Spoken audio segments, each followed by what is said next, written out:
Mars moves into Sagittarius today. It can give us a little bit of a pep in our step and a desire to dream big. When Mars was in Scorpio, we were almost astrologically encouraged to wait until the iron was hot to strike. Mars in Sagittarius asks us, as Irish poet William Butler Yeats said, do not wait to strike until the iron is hot, but make it hot by striking. If Mars in Scorpio was the plotting phase, Mars in Sagittarius is the acting phase. We don't want to be brash, but we want to stay active.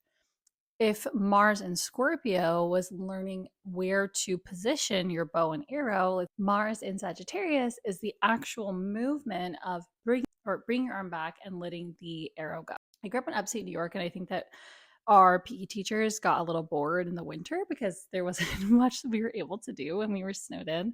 So one of the things that we did in gym class was archery. I personally hated the archery unit because I was not very good at it, but something I learned is what you're shooting at doesn't always look like what it looks like with your eyes, right? And so that's why you'll see people like close one of their eyes.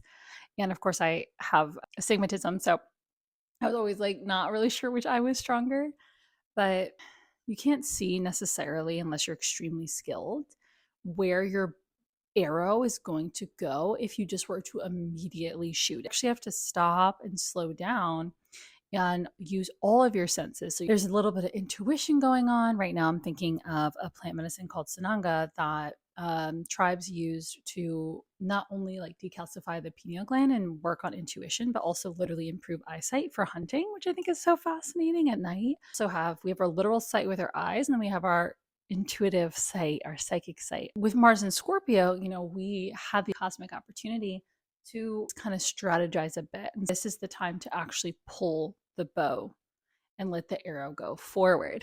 So we can't stay there. What I like about Mars is it changes signs every like 6 to 7 weeks.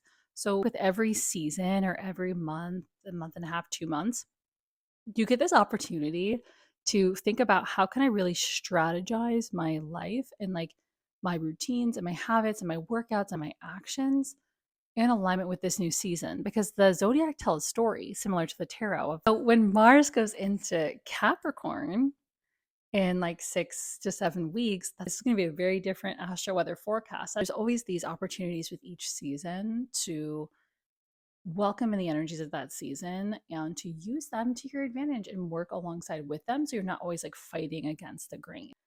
I'm the Astro Mama. I'm here every day giving you the astro weather forecast in 3 minutes or less.